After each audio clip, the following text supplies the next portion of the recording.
வசனம் தியானத்தின் தலைப்பு கவலைப்படுகிறதினாலே. மத்தேயு 6:27 உள்ளது. கவலைப்படுகிறதினாலே உங்களில் எவன் தன் சரீர அளவோடு ஒரு முழத்தை கூட்டுவான்? இந்த கேள்வியை இயேசு மலை பிரசங்கத்தின் போது கேட்டார். திரளான ஜனங்கள் இந்த வசனங்களை கேட்டார்கள். இதே வசனத்தை நியூ இன்டர்நேஷனல் வெர்ஷனில் கவலைப்படுகிறதினால் நம் ஆயுசில் 1 மணி நேரம் கூட்ட முடியுமா என்று உள்ளது. 99% நாம் கவலைப்படுவது என்பது நடக்காத காரியத்தை நடந்துவிடுமோ என்று எப்போதும் பயந்து கொண்டே நினைப்பதாகும். ஒரு நாள் முழுவதும் கவலைப்படுவது 1 வாரம் முழுவதும் நாம் வேலை பார்ப்பதை விட நம் பலனை உறிஞ்சிவிடும். இயேசு மார்த்தாளை பார்த்து, மார்த்தாளே மார்த்தாளே, நீ அநேக காரியங்களை குறித்து கவலைப்பட்டு கலங்குகிறாய் என்றார். கவலை வரும்போது கலக்கமும் சேர்ந்தே வரும்.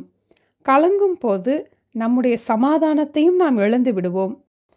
கவலை நம்முடைய இருதயத்திலே இருக்கும் வரை வேத வசனம் கூட நம்முடைய இருதயத்திலே பலன் தர முடியாது. 4 வகையான நிலங்களில் விதைகளை விதைக்கும் உவமையை பற்றி லூக்காம் 8 நாம் பார்க்கிறோம்.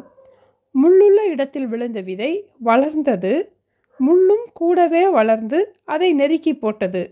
அதுபோல முள்ளுள்ள இடங்களில் விதைக்கப்பட்டவர்கள் வசனத்தை கேட்பவர்களாயிருக்கிறார்கள்.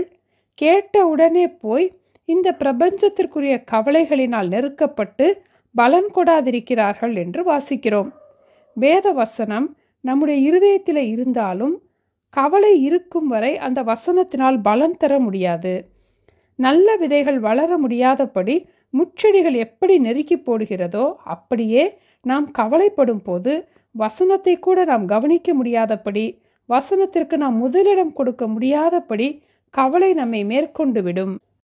ஆண்டவர் சிலுவையிலே நம்முடைய பாடுகளை ஏற்றுக்கொண்டு நம்முடைய துக்கங்களை, நம்முடைய கவலைகளை எல்லாம் சுமந்தார். சுமை தாங்கி இயேசுவிடம் நம்முடைய கவலைகளை எல்லாம் வைத்து விடுவோம். கவலைப்படுகிறதினாலே உங்களில் எவன் தன் சரீர அளவோடு 1 முழத்தை கூட்டுவான்? ஜெபிப்போமா?